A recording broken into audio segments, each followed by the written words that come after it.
Olunaku olwaleero omukulembeze wa NUP akomyewo mu kiro ekikeesezza leero wabula watuukidde mu ggwanga nga bigambo si birungi mu kibiina kya NUP. Alex Waiso Mufumbiro yawambiddwa, Bobby Giant yawambiddwa, so nga ate n'omubaka we amanyiddwa nga Honorable Betty Namboze Bakireke yaviiriddwako taata we. Wabula nga bw'omanyi nti Bobi Wine wonna w'abeera vibe ebeera mubire, vibe ebeera so high, bw'atuuse mu kuziika oyinza olowooza ennaku teriiwo, enduulu, obunkenke, emizira gibuze okwabya abantu emimiro. Olunaku olwaleero alimu kubeera ng'aziika, tugenda beera nga byonna tubikuwa mu vidiyo eno okuviira ddala watuuse paka ku speech ye. Ogenda beera ng'obitegeera, ne kansooke nkutegeeze nti era wajjidde olunaku olwaleero akakiiko k'ebyokulonda aka Electoral Commission kavuddeyo ne kalangirira ebipya oba oliawo bye kayinawo. Electoral Commission ate ki kyezze nakyo olwaleero? Omanyi ye ekyusa buli kadde. Tugenda beera nga tubitegeera osobole okubeera ng'obimanya. Namboze amaziga gamuyiseemu ng'ayogera ku Alex Waiso Mufumbiro bwe babadde balina okusinkana mu church. Amawulire ge yazzeemu okuwulira nga akwatiddwa oba awambiddwa. Mu ngeri emu tugenda funa ku bigambo bya Waiso ebyasembyeyo tubiwulire, ebigambo eby'obuvumu ogenda beera ng'obiwulira. Honorable Goleti Namugga naye avuddeyo n'ateeka ku nninga abalamuzi ababadde mu kooti gye baatutte Edmutwe Bobby Giant n'akireewo kivumbi. Agambye abalamuzi bano baaswazizza eggwanga, basize ekifaananyi ekikyafu ekivundu ekiwunya ng'ebyawongo eri eggwanga n'ensi yonna.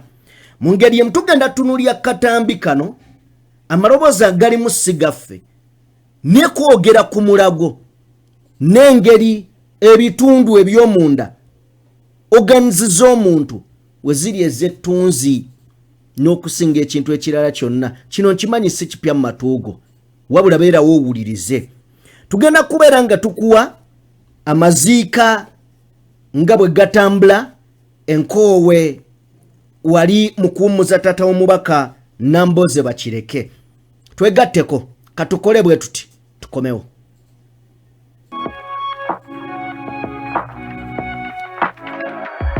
DPTV Uganda, Dawn People Television.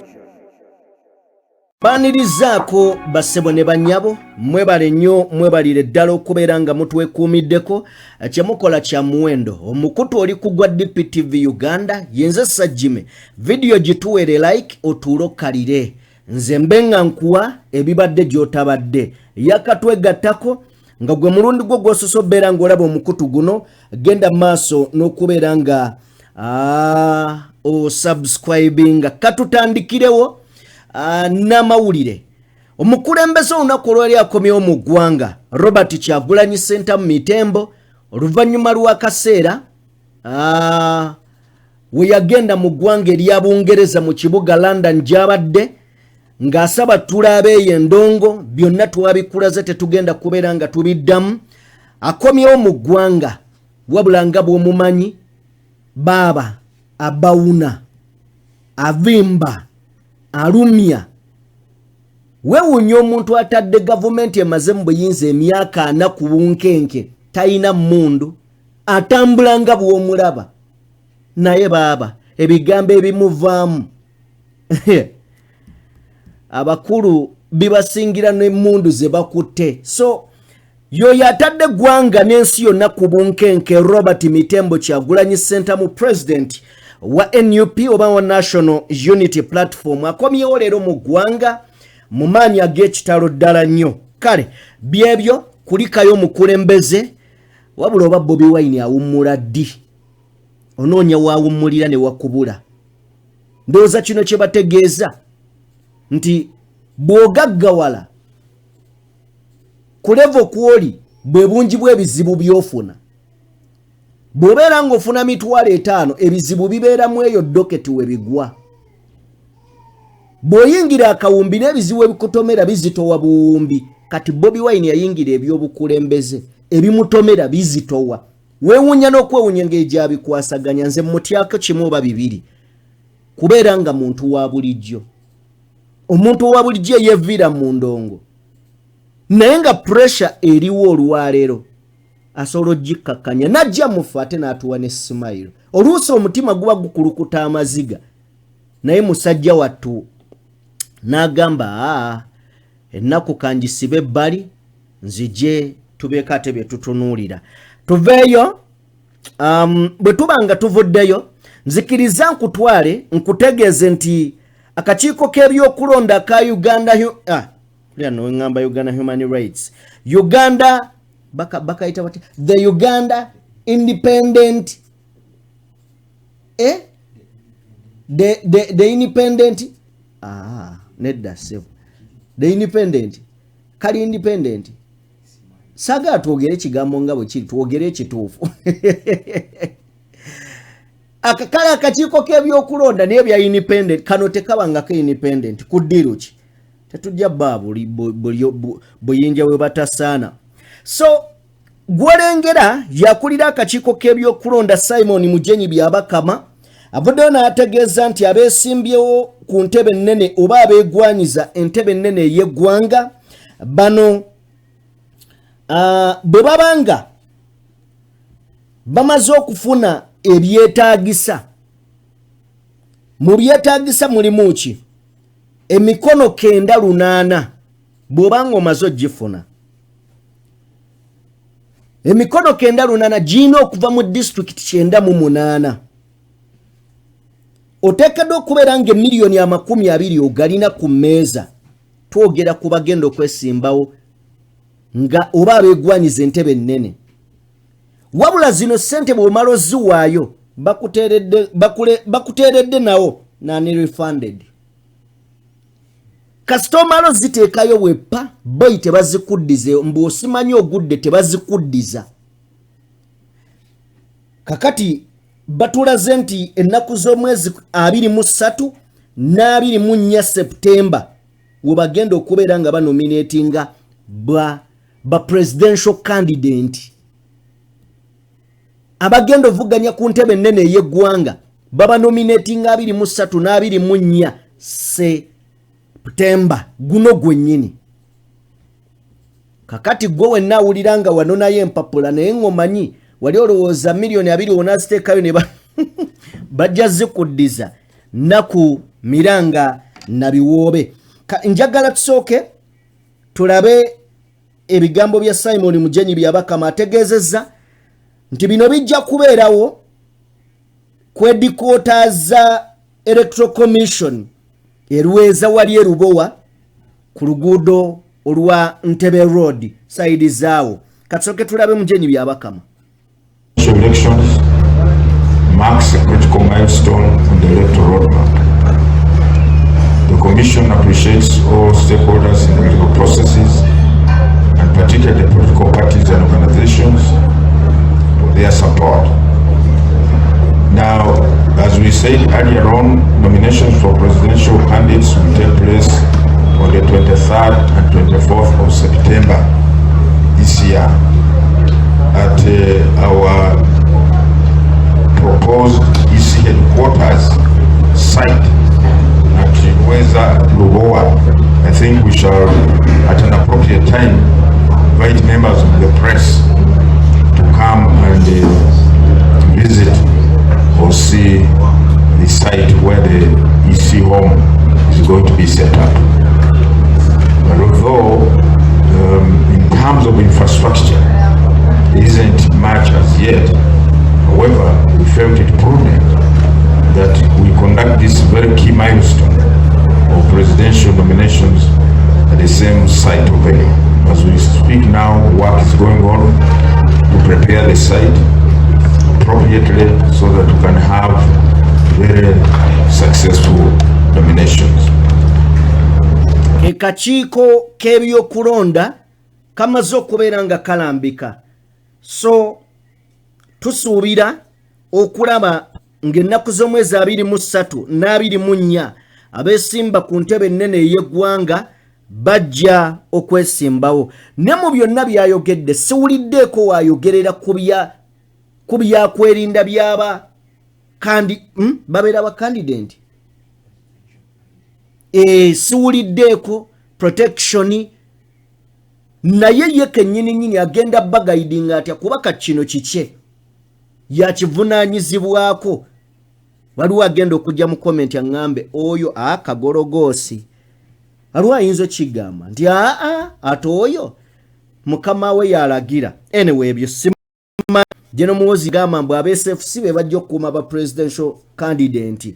Kitegeeza mujenyi byabakama bwe tuddayo ku kya the Independent Electoral Commission kiba tekijja kukola. Kale katuveewo awo tweyongereyo. Lunaku olwajjo bakutte Alex Waiswa mu Fumbiro era nga bamujja ku kooti.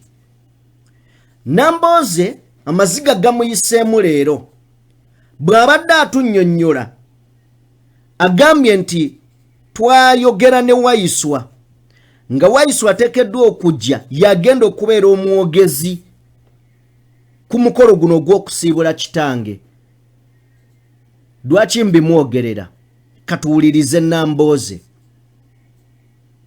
Katuziika jaje kojjaawo era yabadde agenda kutandikira mu katuziika jaje kojjaawo era yabadde agenda kutandikira mu kereziya gye twabadde ne twogera bulungi ne Waiswa n'aŋŋamba kansije era babadde mu kooti yabagambye tibanangeeka ngenda wa Nambooze kumwegattako nga tumulinze mu kereziya. Nena kanze kutunula misange egenda maaso nga Waiswa simulaba. Bwe twamaliriza misa bwe tuti nengezaako okutunula bwe ku ssimu ngenda okulaba nga bagamba nti Waiswa bamuwambye. Abantu abajja ne bamenyesaawo wano ennyumba ya kitange ne bamukubisa emiggo ne bamusazaako n'okutu nti ayogere gye bali n'ataboogera. Abattisa banyimaze wano nga tugamba nti katulwane kabalwane ffe tetwasoma. Abantu batulaba emikono eyo twabonaabona. Okusoma twatunda ndagala nga tetwali baana ba mugagga naye kubanga taata waffe yali yeegasse okulwanirira emirembe. Naye emirembe ne bagamba nti gituuse. Abantu ne baddamu okubabuzaawo. Abantu ne baddamu okubakuba emiggo. Okay, ye Honorable Nambooze bakireke. Webale nnyo, webalire ddala akyatugoberera. Ekyokola kya muwendo. Webale nnyo, webalire ddala. Tetukutwala just for granted okujjako okusiima obusiimi. Bannange tubasiima era tubeebaza. Video gituwere like, teekako ekigalo ensonga etambulire ddala. Information esobola okubeera ng'etuuka kw'oyo buli ssekinnoomu ayagala okuba ng'agiwulira. Nzikiriza tusooke tufune ebigambo bya Waiswa. Ebigambo bino wadde abaataddeko bagambye ke katambi akasembeyo. Sike yasembyeyo. Akatambi kano kakaddemu. Ne bino ebigambo bikulu nnyo ebitagambika. Ngenda kubeera nga mbikuwa tweyongereyo. Sikirizo temula mutabani wange. Kubanga mutabani wange ayinza okuba obusagwa okusinga ate nze. So byenkola si byekolera. Byenkola mbikola for my country, for my people, for my children and for my grandchildren. Because buli bw'obeera mu society, buli bw'obeera mu kitundu nga bakubisa akatambaala gwe okulaba ky'olina okutambuliramu, ekitundu ekyo njagala gw'omanye si ky'olina okutambula nakyo. Amazima gatufuula ab'eddembe. Era singa amanyimiridde ku mazima ne bwe bantemulira ku mazima sinze mba nkoze ki? Sinze mba nsoose. Ekyandinumye kwe kuntemulira ku kintu nti si mazima. Ekyokubiri, nze njawukana oba bannanga abali ku sayidi eyaffe twawukana ne bali okubatemula kyabulabe era kiba kipya mu matu gaabwe. naye zinalaba Yasin Kawuka, zinalaba Rita Nabukenya, zinalaba Frank Senteza, zinalaba Kasiri Ashraf ng'akoma ku mugogo entaana, zinalaba Ziggy Wine nagenda ne muzika emitoma. So ku side yaffe okukaaba nga batusse yebadde ngombo gye tugamba bannaffe nga bamaze okutta abantu November kubanga ekyali glaring lwe lunaku lwe bawamba Kyagulanyi muze tuyita Luwuka Masaka ne batemula abantu ekyeyononere. Ebyo byonna ffe baali babikola nga babikola bantu baffe kubanga ffe tuli bantu ba wansi. Buli lunaku abantu abatemulwa, abakazi abatemulwa, abakazi abakwatibwa, abaana abattibwa, abaana abatemulwa, abasibwa, buli lunaku namba yaabwe nene nnyo okusinga gwe bolowooza nti Wayiso agenda kutya okubeera saddaaka. Nze nyimiriddewo ku ekyo kye nzikiririzaamu ng'omuntu nti bwe ndiba nkituusizza eri bannayuganda ndiba mbawadde ekisooka okwefuga n'okwesalirawo butya bwe balina otambuza eggwanga lyabwe. It's the calling. Our calling is to remove Dictator Museveni from power. Kale ye Wayiswa waliwo ekigambo ndabye abantu ku internet RIP RIP RIP RIP bannange Mukama muwummuze mirembe. Nenjagala okwebuuza ekibuuzo nti RIP egenda komadi kubanga n'abatulugunya bakimanyi nti oluvannyuma lw'okukola bye bakola oli n'afa Abannayuganda bajja kuwoza buwoza RIP bavumeyo ebivumaawo ekyo kiggwe. Bwe banaawamba gundi bakimanyi Bannayuganda nti ekyo kye babeerako era bagenda kubeera mu free Bobby Yanga, free Eddie Mutwe, free Akirewo Kivumbi, free tugenda kubeera mu free zokka. Mbadde ndaba akatambi Kapenge avuddeyo n'abuuza ekibuuzo naga nti naye temulaba nti nno tageti y'abaana abantu batagetinga Bobby Wine. Temukiraba nti nno batandika kukwata ba foot soldier ne mutatya. Ekyo ne bakivaako ne bajja ne bakwata ba bodyguard b'omukulembeze. Ekyo nakyo ne bakimala teri kakolebwawo. Dero batandise n'okukwata abakulu mu kibiina. Batandise n'okunona abakulu ab'amaanyi mu kibiina. Mwe mulowooza bwe baba okutte Wayiswa ekiddako banonaani kuba kati babavudde kumu ng'ali akatogo banonye ba foot soldier bakwata abawagizi mu bitundu ne kiggwa. Ne bakwata ba mobilizer ba NUP mu bitundu ebyenjawulo ne kiggwa. Ne bajja ne batandika okukwata ba foot soldier bennyini ku lusegere lw'omukulembeze ekyo ne kiggwa. Ne banona ba bodyguard be ekyo ne kiggwa. Kati banonye abamu ku bakulu mu kibiina mulowooze we bavaawo bazzaako ki? Njagala tulaba akatambi kano akapenge.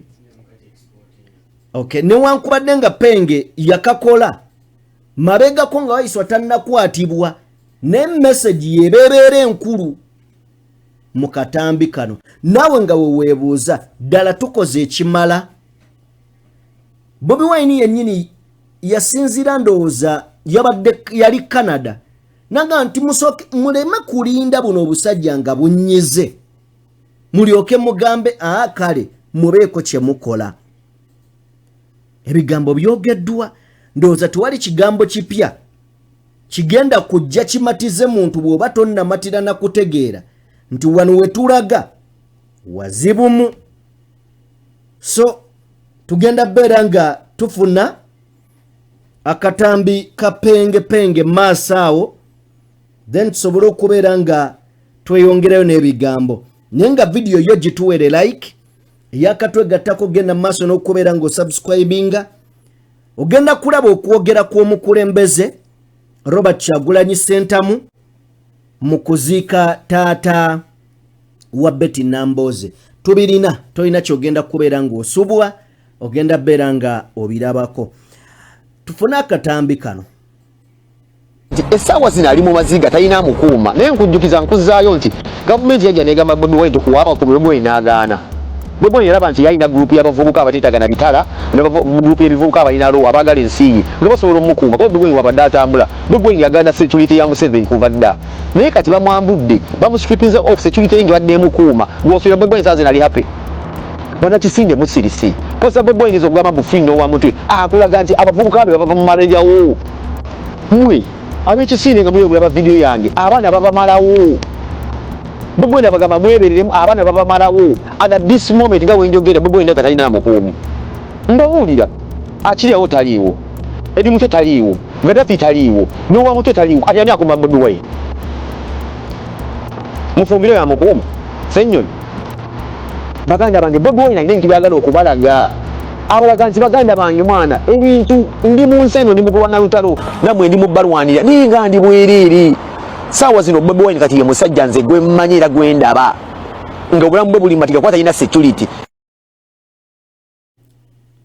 Ebigambo kansubire nti no mubiwulidde bivudde wa Kabaka Lucifer ate Lucifer bw'ayogera newankubadde tekigaana enkya kujja n'abikyusa naye nga ge mazima leero taleese peeni kuwandiika. So simanyi genda mu comment section gwobeeko ky'oŋŋamba naye nzikiriza tusooke tutunuleko mu nsonga za Goreti Namugga. Olunaku olwajjo babadde mu kkooti nga baleese Eddie Mutwe, Bobby Giant ne baleeta ne ani Akirewo Kivumbi. Nebino bulijjo tubiraba mu kkooti nti abalamuzi tebalina mugongo. Bo kwegamba olaba omulamuzi nga ye yazze na mubiri n'omutwe naye ng'obwongo balina mufiidinga bufiidinzi byalina okwogera. Honorable Goreti Namugga yabadde mu kkooti olunaku olwajjo alina ekifaananyi kyatusiigira ku kkooti yajjo. Nsaba onzikirize naawe neegatteko tuwulirize ebigambo by'omubaka. Babamalawo funye omukisa okubaako mu kkooti y'e Kanyanya Chief Magistrates Court mu nsonga z'omusango gwa Eddie Mutwe, Akirewo and others n'omuli ogw'aba Honorable Nyeko ogw'e Kawempe. Naye nebaza omulamuzi yabadde mu musango ogwo okugezaako okulaga aba state attorneys nti kkooti eteekwa okuba n'ekitiibwa newankubadde olusitukiza nti n'abalamuzi tebeetengeredde. Ekyamazima legal fraternity eggulo yaswadde nnyo. State attorney gwe baali bayita Nambuya, omukyalo oyo behaved so unprofessionally. Era nze nabadde neewuunya ababadde bamwedressinga nga land friend. A land friend, a land comrade cannot behave the way you people behaved yesterday in Kanyanya court. Kyabadde very embarrassing, kyaswaziza eggwanga lino. Bakanso baffe they were very constrained. Omulamuzi n'atuuka okubagamba nti bannange kino kiswaza mutuswazizza nnyo mu maaso g'abantu. Abantu bajja nga baze in kye bayita honorable court. Kakati bino tulina okutandika observing Wammanga. Number one, court zirina okuddamu okuweebwa ekitiibwa. The independence gye tubadde twogerangako nammwe ab'ekitiibwa abalamuzi nti omuntu bw'ajja mu kkooti aba asuubira kufuna bwenkanya. Naye naffe oluusi tulaba embeera ng'olaba omulamuzi alabika teyeetengeredde. Tulaba ba state attorneys asuubira nti ye government. I saw this woman emphasizing nze ndi state attorney, nze nkiikirira government. Who is government? Madam state attorney. Government is us, me and others. Ababadde batudde mu kkooti eyo. Omukyala natuko mwe balooya abali wano mutuwa practicing certificates zammwe nga balooya ozibasabirawo. Why didn't you in your chambers? Lwaki temwagenzeyo ne mubyesabira? Oba wano nga basoma amanya gaabwe balooyaza bagenda okurepresentinga abasibe. The magistrate should know what to do. Banange mulekerawo tuswaza makooti tukkiriza nti buli omu alina bye yasoma naye bakulu bye mwasoma mubikozese bulungi. Mwaswaziza erinnya ly'eggwanga yesterday. Omuntu ayinza kukkiririza mu kkooti nga abatuulayo abeeyita ba land friends beeyisanga ekyabadde mu kkooti y'e Kanyanya eggulo. It's very embarrassing. bino newankubadde twabaddeawo mu bunyiikaavu bannaffe basibe kituufu bannaffe mwabasibye ebisango sange bitategerekeka muli awo ebimu biri administrative tebisobola kuba handled administratively amakakomera gali congested by 377%. Abasibe temwina gye mubatereka but you know ogwamu gwa kusindika abantu makomera oba justifiably oba balina okubeerayo or not. Njagala okwongera okutegeeza eggwanga ensonga eyetambula eyokukwata abaana baffe ng'abakwata emmese n'osanga wayiswa mufumbiro n'oyoola buyoozi family yeegenda engere noonya police ku police okumanya wa omuntu waabwe waali. It's an embarrassment to this country. Weewuunya oba obukulembeze bukyalina amakulu. I'm telling you dear fellow leaders, kino kye tulimu it's beyond. Tetusobola kukolera mu ggwanga litagoberera mateeka. Eggwanga eri applying amateeka selectively. Tujje mu parliament bapite honorable members of parliament. Ba honorable members nga ffe tukola amateeka nga tetusobola kutunula what happens nga amateeka gano. Bye bigambo by'omubaka Goreti Namugga. You know, waliwo ababaka nga bakajja mu parliament ekisanja kyabwe ekisoose naye nga bw'olaba omugaso gwabwe olabira ddala nga bagasizza abantu n'okusinga abaluddeyo. Kuba kati bw'ogatta emitwe gy'ababaka ba NRM weetaaga emitwe nga 45 okufuna ogwa Goreti gumu Namugga. Omutwe ogwo gumu omukazi mugezi ateesa ensonga agiremerako. Tali nga bassemuju nganda abajja obuzi wano n'alyoka ajja kumenyera budget ng'olwedde emaze okuyita. N'obuuza kakati otaasizza ki? Museveni bamuwadde ssente nnyingi. So Goreti Namugga webale nnyo webalire ddala. Ku kyamateeka kino njagala tukkiriziganye. Bw'oyita abaakola constitution eya 1995 olwalero eggwanga kwe litambulira oba bafuga eggwanga gye beefuula gye batambulizaako eggwanga kuba amazima gali nti constitution yo twagivaako dda. Ngenda gezaako okunoonya ku bantu abaakola constitution naddala ab'enkizo. Ngezeeko okulaba nga wakiri tufunayo akatambi kamu. Kuba nkimanyi si bamativu n'engeri Mwami Museveni gy'akolamu eby'obufuzi n'engeri gye bayuzizza constitution eno. Nkakasa by tomorrow ngenda bbanga ndeesa akatambi ako tulabe bo balowooza ki ku constitution bo gye baakola. Eggwanga terigoberera amateeka terikola ki tuli awo tulinga abali mu kyaji. So byebyo njagala onzikirize mukwano gwange nkutwale mu ddwaliro e Mulago. Mu Uganda waliwo ebintu ebizze bikolebwa. Mukimanyi nti mu Uganda tulina ensiri enkole. Tulina ensiri nga nkole bukozi. Batugamba bazireeta ensiri eyo bwekulumako bwekuluma kwegamba batuga nti omusujja gw'ensiri gwe gusinga okutta abantu mu Uganda. Kati baakola ensiri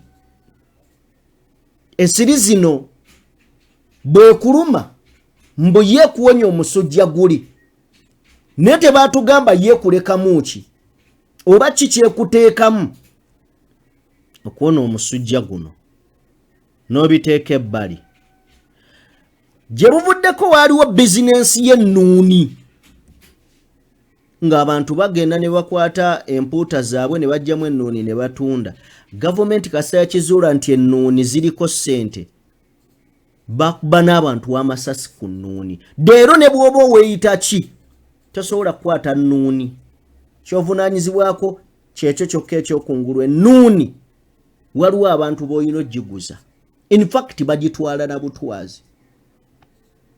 Kakati era gye buvuddeko emyaka ng'ebiri esatu wabaddewo bizinensi eya ebitundu by'omunda organs. Waliwo wano omukungu abadde ayogerwako nti agiddukanya. Sina bukakafu naye omukungu oyo bw'oba omumanyi muntere mu comment section. Bw'oba omumanyi oyo abadde nga gwe bagamba mbu atunda organs z'abantu oba yali atunda organs z'abantu. Kakati ekiri emulago okusinzira mu kana akatambi k'engendo okuwa bino si byaffe n'amaloboozi agalimu si gaffe naye tulowoozezza nti wandyetaazo kiwulira. Bino byewuunyisa. Twasembeyo nga tukulaga nti wano waliwo eddwaliro nga bw'obeera mwana muwala ng'oli mulungi myaka 16 ku 26 ogenda gwe n'obaguza amajigo ne bakuwa ssente. Kakati kye tulina leero ndoza tusooke tukiwulire naye nga tetunnaba kiwulira katulaba ku kigenda mu maaso eri mu maziika ga taata w'omubaka owa Mukono Municipality Honorable Betty Bakireke Nambooze. Yenteekateeka egenda maaso mu kiseera kino nga bw'olengera ekyo kyekiriyo. Tusobola ofuna ku ddoboozi katono tulabe ekiriyo kati. Olw'obuwangazi bwa mukadde waffe wamu n'obuweereza era Katonda abawe amwekimula ekyemirembe aweereza emitwalo 5 giyambeko mu nteekateeka oyo ye Muloodi Erias Lukwago. Tweyanzeeke Lord Mayor Erias Lukwago yataddeko omukono.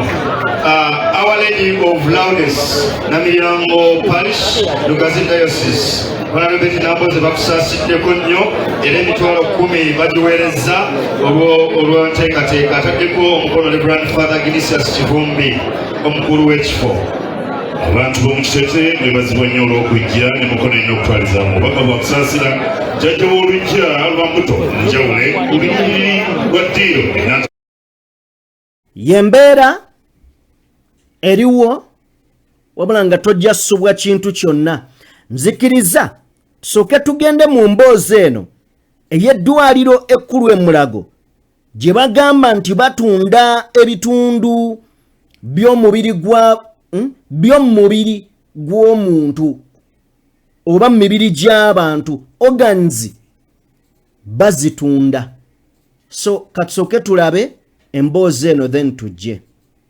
Temuli byonna temuli byoyogedde ebyo temuli makulu gaamu bozaffe ababimanyi temuli byoyogedde byamu temuli makulu gaamu.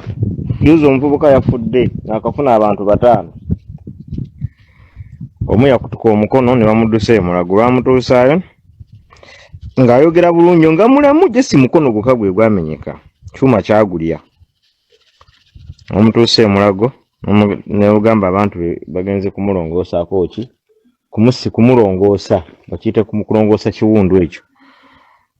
Olwamutuusa eyo bakomawo no akamutema omuntu waafudde abadde yafunye obulumi munda lwakuba tetwabulabye.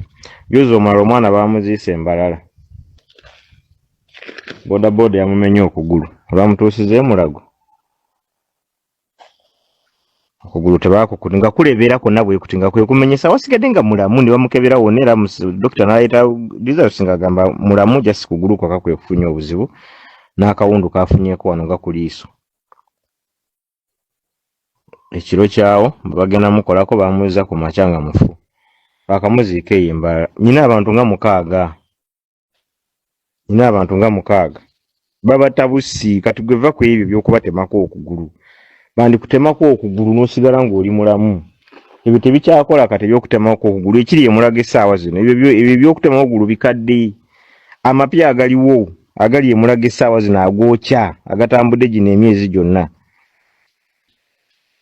Gwe kasawo etwalayo ng'omanya nkutusa akakono manya nkutusa akagulu ne bakukebera ng'ensigo namu ebiwowoolo biramu.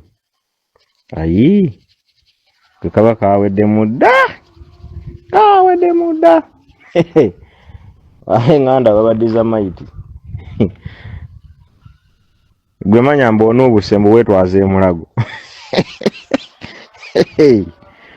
oba olabye bazza maiti eyakutuse n'olwokutuka olwala bazza maiti kyekiriwo kati ge mapya ebyokutemako okugulu byali byaluli biruddewo ebyo biweddeko tebikyalina gundi nnyo kati amapya agaliwo kekasawo enfuula nti ona obusa akagulu manya okolobose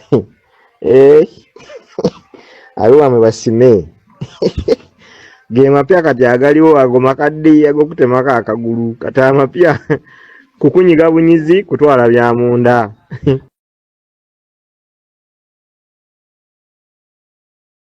Okay, kale byebyo ebibaddewo oba ebigenda maaso mu malwaliro gaffe byebyo baganda bange byebyo ebigenda maaso mu malwaliro gaffe twesabire tuteekemu essaala njagala kuwaako omukulembeze bw'abadde atuuka enkowe ku kuziika then tukome wano tugenda kujja ne update endala ey'amawulire agatali malungi katufune akatambi kano tujje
tunga chiwedde tulizimba mu Uganda empya lwe luyimba oluyimbeddwa jagala balekera wano mbebaza mubadde balabi balungi tusinkane mu updates eziddako yenze Sajime mbadde ne Morgan Kulens buterevu nnyo ngagenda maaso n'okubanga kuweereza ekifaananyi so nga mu production wabaddeyo Abe ku mapeesa bwatyo bw'abadde agenda maaso n'okuba nga akukyanganyisa n'okukyusiza buli kimu okulaba nga kiwoomye n'okulaba nga kifaananye nga bwe kifaananye. Kale njagala bateera wano tusinkane mu updates eziddako. Mubeere bulungi, mweraba.